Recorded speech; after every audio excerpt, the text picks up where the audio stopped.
Então é isso, senhoras e senhores, meninos e meninas, sejam todos bem-vindos. Vamos continuar aqui. Hoje nós vamos falar de física termo, vamos falar das transformações gasosas. Nós vamos fazer uma breve revisão já com exercícios básicos, plug e play, para que você tenha uma dimensão de como abordar esses exercícios e principalmente entender a parte gráfica, porque é desse jeito que o seu vestibular cobra. A parte gráfica nesse processo de transformações gasosas, onde você provavelmente já ouviu falar na sua vida escolar da transformação isobárica, isométrica, isovolumétrica, ou simplesmente isotérmica, isocórica. Tudo isso a gente vai ver agora com muita calma, já aplicando esses conceitos. Lembra da nossa técnica do caiaque? Teoria, prática andam juntos? Então, sem mais delongas, simbora. Dentro das transformações gasosas, eu vou ter aquilo que a gente chama de isocórica ou isométrica. Eu gosto mais da isométrica. Isso acontece quando o volume se mantém constante. Coisas importantes que a gente precisa entender. A gente precisa lembrar, e você precisa ter consciência disso, da fórmula geral dos gases ideais, que é o famoso PVT Povotó, mas enfim, a gente vai colocar P1V1 pressão vezes volume dividido por temperatura vai ser igual a pressão de 2 vezes volume de 2 e T2. Aí, galera, qual que é a sacada? Quando eu deixo o meu volume constante, significa o quê? Que o meu P1 e o V vai ser aqui, ele é constante, e T1. E aqui vai ser igual ao P2 igual ao T2 e aqui está o V. Como o V são iguais, aí a gente tem que lembrar do nosso módulo TI da matemática. O que acontece aqui? Ó? O V vai embora. Então, qual é a conclusão? Primeiro que esse aqui é o geral, né? A fórmula geral dos gases. Deixa eu só separar ele aqui. Então, qual é a conclusão? A conclusão é a seguinte, que toda vez que eu tiver uma transformação isométrica ou isocórica, isométrica eu gosto mais do termo, ela vai ficar P1 dividido por T1 vai ser igual a P2 dividido por T2. Ou seja, a pressão de um dividido por T1, a razão da pressão é igual à razão da pressão do segundo junto com a temperatura. É isso que eu preciso lembrar. Agora, no outro caso, o que a gente precisa lembrar? Nas transformações isobárica, quem vai se manter constante? Vai se manter constante agora a pressão. Mas como a pressão se mantém constante? O que acontece? Eu tinha aqui também os dois recipientes, perdão, e aqui está aquilo que a gente chama de pistão ou êmbolo, está aqui em cima, essa parte cinza aqui, né, a tampa, vamos dizer assim.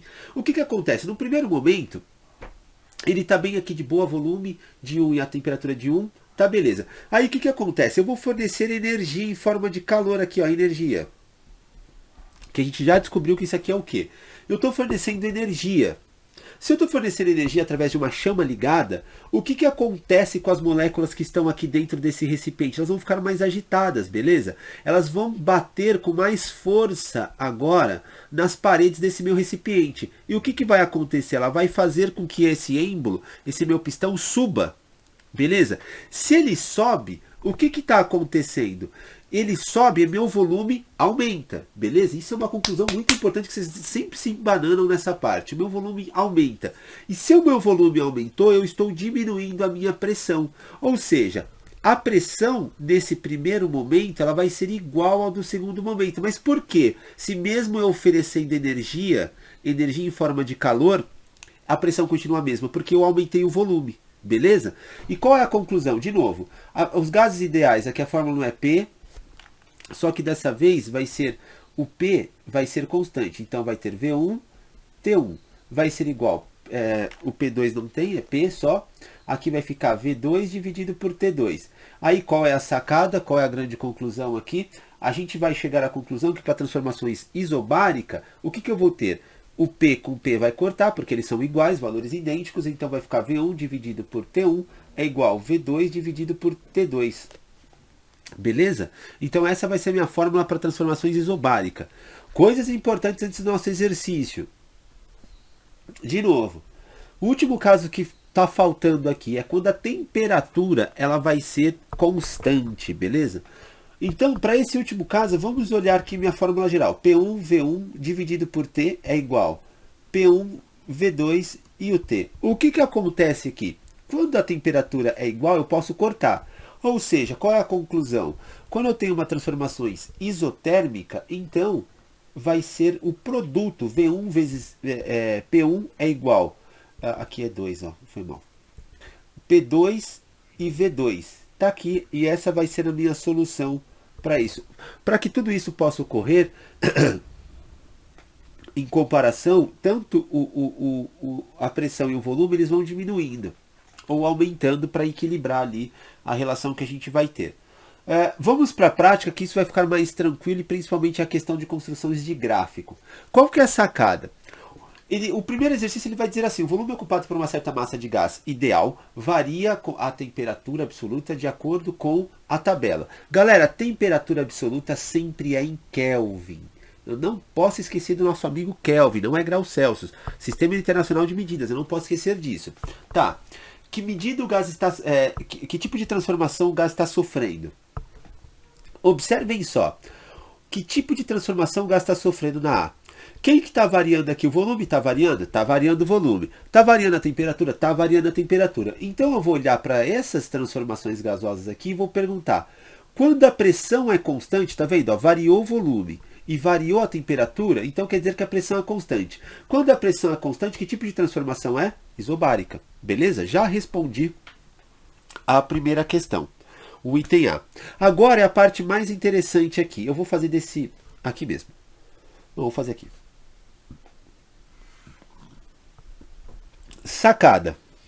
Eu preciso agora montar o gráfico. Na hora de montar o gráfico, eu vou ter que pensar que aqui eu vou ter a nossa temperatura, ou seja, ele deu em Kelvin, e no eixo das ordenadas, ou seja, no Y, vai ser volume é igual a massa, aqui ele colocou metros cúbicos, beleza?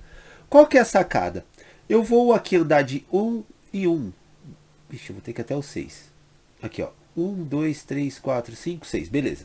Ou seja, aqui é 1, beleza. Aí, rapidamente, só para a gente começar a montar esse gráfico. Aqui eu vou de 200 em 200 ou 100 em 100, por exemplo. Ó. 200. Eu vou de 200 em 200 para ganhar mais tempo. Mas se você responde um exercício desse em segunda fase do vestibular, você tem que ajustar a sua escala, beleza? Então aqui vai ficar 600 e assim por diante. Eu vou fazer só o começo do gráfico, mas eu vou mostrar ele completo. Aqui é aquilo que a gente já sabe. Então, ó, o 160 vai estar por aqui, ó. E eu indico, ó, próximo do 200, 160, um pouquinho mais do que a metade ali. Aí eu vou fazer bater com 1, aí eu monto o meu pontinho, entendeu? É aquilo que a gente já viu nas aulas de funções do primeiro grau. O 240 vai estar aqui, então eu vou fazer ele bater com 1,5. 1,5 provavelmente vai estar por aqui, ó. Tá vendo? E assim por diante. Então, como é que fica esse gráfico completo? Vou mostrar para vocês agora. Tá aqui meu gráfico completinho, bonitinho, desse exercício. Qual é a sacada? Ele é uma função do primeiro grau e ele vai seguir de uma forma constante, tá vendo? Ó, o volume e a temperatura, a razão entre eles aqui, ó, entre o volume e a temperatura, ela é uma constante. Isso eu não posso esquecer. Ou seja, se eu dividir aqui, ó, o volume pela temperatura, eu sempre vou encontrar o mesmo valor. É isso que ele está me indicando aqui. É um gráfico que ele é linear aqui, assim, bonitinho, beleza? Então isso eu não posso esquecer. O próximo exercício está aqui: a pressão de um gás ideal varia com a temperatura absoluta de acordo com a tabela. Aí agora ele me deu na tabela pressão e temperatura, ou seja, a pressão está variando e a temperatura está variando. No item A ele vai perguntar qual a transformação que esse gás está sofrendo. Que tipo de transformação ele está sofrendo? De novo, vamos observar. Ó. Eu tenho aqui pressão e temperatura variando. Então quer dizer que quem é constante? Pressão e temperatura estão variando. Quem é constante? É o nosso volume. Então isso aqui é uma transformação isométrica ou isocórica. Eu gosto mais do isométrica. Beleza. Já sei que é uma variação, já é uma transformação isométrica. Como é que fica o gráfico disso aqui? De novo, esse é legal porque a gente vai precisar ter essa noção de gráficos, principalmente para exercícios de segunda fase. Eu tenho certeza que você vai estar numa segunda fase ou respondendo alguma prova dissertativa. Qual que é a sacada? Quando eu for ajustar a minha escala, tá vendo que eu tenho uma pressão que é 10 elevado a 5, depois 10 elevado a 4, 10 elevado a 3, depois 10... Então, mano, uou, confusão aqui, ficou confuso, peraí. Como é que eu ajusto a minha escala? Primeiro que para a temperatura tá mais facinho, tá vendo? Ó? Aqui, ó, eu vou colocar 100, por exemplo. O meu 100, vou de novo de 100 em 100. Aqui 200, aqui 300 e assim por diante, tá vendo? Eu não vou fazer até o final, mas enfim. Então quer dizer que o meu 90 está aqui, ó. E quando é 90, tá vendo? Ó? Quando é 90, o meu 90 está aqui. Quando é 90 a temperatura, 90, a minha pressão é 187,5 vezes 10 a terceira. Porra, mas como é que eu vou colocar isso aqui? Qual é a sacada? Eu vou deixar a minha pressão em newtons por metros quadrados e eu vou indicar que isso aqui é 10 elevado a 3. Ou seja, se é 10 elevado a 3, o meu maior valor não é 10 elevado a 5? Então o que eu faço? Eu coloco 100 aqui, ó. Beleza? Porque isso é 10 elevado a 2. 10 elevado a 2 vezes 10 elevado a 3 não vai dar 10 elevado a 5? Lembra? Da regrinha dos expoentes, ó. 10 elevado a 2 vezes 10 elevado a 3, eu somo os expoentes, vou achar o 10 elevado a 5. Beleza. Isso quer dizer que o meu próximo valor, que é 75, eu vou colocar 75. Beleza. E ele é 10 elevado a 3. Então eu deixo 75 aqui, já está certo, porque ele era 7,5 ali em cima. Concluindo, aqui é 37,5, então eu vou colocar 37,5, ele vai estar por aqui, 10 elevado a 3 já está certo. Aqui vai ser o 25, beleza, 10 elevado a 3 também já está certo. E aqui eu tenho um cara que é 10 elevado a 2. Então o que eu vou ter que fazer? Se esse cara é 10 elevado a 2, eu vou colocar 18,75. Vezes 10 elevado a 3 vai dar, de novo, se eu fizer a concepção, vai dar 10 elevado a 2. Então, o meu primeiro ponto estaria aqui, ó. Estaria aqui. Essa parte de notação científica precisa treinar muito, galera. Nossa, a gente vai usar e abusar dessa questão de notação científica. Não tá bem afiado em notação científica é apanhar nesses exercícios agora de transformações gasosas e principalmente da primeira lei da termodinâmica, onde a gente vai estudar trabalho com relação da energia interna. Então, é legal dar uma olhadinha. Como é que ficaria nosso gráfico? O nosso gráfico, mais uma vez, ele teria aqui, então, uma função constante também. Ou seja, sempre que eu dividir pressão pela temperatura, vou sempre achar o mesmo valor. Ele sempre é constante. Ou seja, ele vai dar uma funçãozinha aqui do primeiro grau, também é uma função constante. Então, se eu pegasse os próximos pontos aqui do meu gráfico, acho que eu nem preciso fazer mais, tá vendo? O 75 vai estar com 360, vai estar, eu coloquei 300, vai estar por aqui, assim, pá, tá vendo? Tem o 37 aqui, né? Eu esqueci, ó. Tem o 120 que tá por aqui, ó. Então teria que ajustar. O 120 tá pro 25, tá aqui, ó. Então, é basicamente isso que a gente precisa anotar. Como é que funciona o gráfico e que tipo de transformação sofre quando ele te der uma tabelinha. Vamos continuar. Por fim, é o último exercício dessa aula, é um exercício que vai te trazer mais familiaridade para aquilo que vai ser cobrado no seu vestibular. Confie em mim. Esse aqui é o que você precisa ter mais familiaridade. Vamos observar ele com calma. Ele diz assim, o gráfico representa uma transformação isotérmica. Se é isotérmica, a temperatura é constante. Beleza. De uma certa quantidade de gás ideal a 3 estados intermediários, A, B e C, dessa massa gasosa. Usando os dados apresentados, determine a pressão correspondente no estado B e o volume correspondente ao estado C. Então, galerinha, se a minha temperatura é constante, eu tenho que lembrar que P1 e V1 vai ser igual a P2 e V2. Nesse caso, eu posso pensar em PA, né, porque é a pressão de A, e vezes VA vai ser PB vezes VB. Eu vou comparar dois pontinhos aqui, ó, beleza? E aí eu vou olhar para o gráfico. Ele me deu a pressão do primeiro? Deu, pressão do primeiro. A pressão do primeiro vale 4. Tá aqui, ó, 4,0, ou seja, 4. Beleza. Ele me deu o volume, isso aqui vale 10 elevado a menos 1, ou seja, 0,1. Tá aqui, ó. Beleza? Igual. A pressão do B, é esse eu quero descobrir, ó. Ele me pediu a pressão do B, tá vendo, ó? Ele pediu a pressão do estado B, beleza. Vezes o volume quando ele está em B, ou seja, é 2 vezes, deixa eu arrumar esse 2 aqui, é 2 vezes 10 elevado a menos quem? A menos 1, beleza, porque é 0,2. Ou seja, se eu fizer essa conta aqui, eu vou chegar à conclusão que o PB, ele vai ser 4 vezes 10 elevado a menos 1, dividido por 2 vezes 10 elevado a menos 1 também. Tá vendo que quando você coloca em notação científica fica mais fácil de fazer essa conta? Ó, vou cortar esse com esse. A pressão do B vai dar 2 vezes 10 elevado a menos 1 vezes. Aí eu vou fazer só essa vez aqui, depois eu vou começar a antecipar. Vai ficar menos 1, lembra? Porque ele está dividindo, então, lembra, bases iguais, subtrai os expoentes. Ou seja, o PB ele vai dar 2,0 e aqui vai cancelar, porque esse cara vai ficar positivo, ó, vai ficar mais 1. Mais 1 com menos 1 vai dar 0, né? Ou seja, isso aqui vai ser 2, e aqui a unidade de medida que o gráfico me deu, a gente sempre precisa ficar atento a isso, ou atenta, é ATM. Beleza? Não posso esquecer disso. 2 ATMs. Tá aí, então, essa questão da pressão que a gente precisa entender e compreender também. Acabou? Acabou ainda não. Agora ele pediu o volume de C. Então, o que eu vou ter que fazer? Eu vou comparar o PB vezes VB é igual ao PC vezes VC. Beleza? Então, eu estou comparando agora a pressão e volume do B, pressão e volume do C. A pressão do B eu tenho, acabei de descobrir, vale 2. Eu só vou colocar um pouquinho para baixo aqui. Um pouquinho, não muito. Aí. A pressão do B vale 2. O volume do B vale 2 vezes 10 elevado a menos 1. Aqui, ó. Beleza. Igual. A pressão do C vale 1. E o volume do C é aquilo que nós queremos descobrir e está aqui. Ou seja, aqui ficou mais fácil, né? Esse C vai ser 2 vezes 2 vezes elevado a menos 1. Dividido por 1. Porque é o cara que é a pressão do C. Aí ficou facinho porque 2 vezes 2, o VC vai ser 2 vezes 2, 4 vezes 10 elevado a menos 1. Aí aqui você vai lembrar que esse menos 1 vai dar uma casa para lá. Então o VC vai ser 0,4. O que? Aí a gente tem que olhar a unidade de medida, metros cúbicos. Metros cúbicos. Se eu deixo no vestibular uma resposta de segunda fase, 4 vezes 10 elevado a menos 1 metros cúbicos, está errado? Não.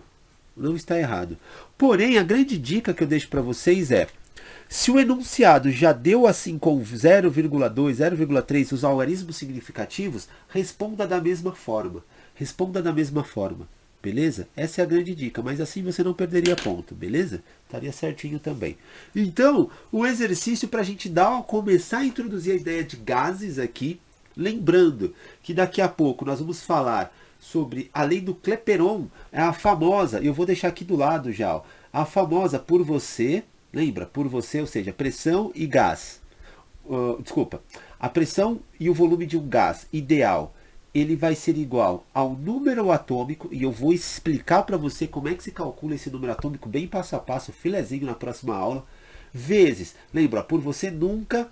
Aí tem o R, esse R maiúsculo é a constante do Clapeyron, o cientista que desenvolveu essa fórmula, vamos dizer assim. Vezes a temperatura. Por isso que se torna, por você nunca rezei tanto, beleza? E isso aqui, mano, é primordial. A chance disso aqui estar no seu vestibular é, mano, infinitamente alta. Tanto de campo quanto FUVEST, mas principalmente o Enem. E eu vou destrinchar bem, mas muito bem com vocês. Por favor, se atentem. Nós separamos mais de 80 exercícios só para essa parte. E já pegando o comecinho da primeira lei da termodinâmica. Tudo muito simples, tudo muito fácil para que você consiga compreender. E você, sem perceber, resolvendo a nossa lista de exercício, vai pegar o fio da meada e daqui a pouco você vai estar resolvendo exercícios da FUVEST, do ITA, da Unicamp, do próprio Enem, com grau de dificuldade elevado, sem perceber, porque a lista ela foi muito bem selecionada para que te prepare para a nossa segunda ou terceira lista, ou já no meio da primeira lista vai ter exercícios da própria FUVEST, para que você possa se organizar com o pensamento. Então, vai ter diversos tipos de abordagem na nossa lista de exercícios para que você vá adquirindo, vamos dizer assim, ferramentas e raciocínios para quando você chegar nesse da FUVEST, da Unicamp, do ITA mesmo, você vai falar, é isso? Então eu consigo resolver. No primeiro momento você vai olhar, os exercícios são difíceis, mas quando você começa a resolver nossos primeiros exercícios da lista, você vai pegando o jeito. Então é isso, forte abraço, te espero na próxima como sempre, não esqueça, se rolar dúvidas, use e abuse dos nossos monitores. Vocês têm acesso ao contato deles no WhatsApp. Então corram E, ou estou com dúvida na lista, não fique com essa dúvida. O principal caminho para que você possa encurtar todo esse processo do vestibular, principalmente para esses cursos mais concorridos como medicina, como engenharia, arquitetura, psicologia, que vem subindo muito as notas nos últimos anos, direito, engenharia e tal. Galera, é perguntar quando rolar uma dúvida. Não deixe essas dúvidas acumularem. Pergunta, vocês têm a possibilidade de ter ali um monitor que está ali para te ajudar sempre com essas dúvidas. Coisa que nenhum outro lugar aí, ou se tiver, é caríssimo e aqui está disponível para vocês, vossas excelências. Então é isso, forte abraço e até a próxima e fui.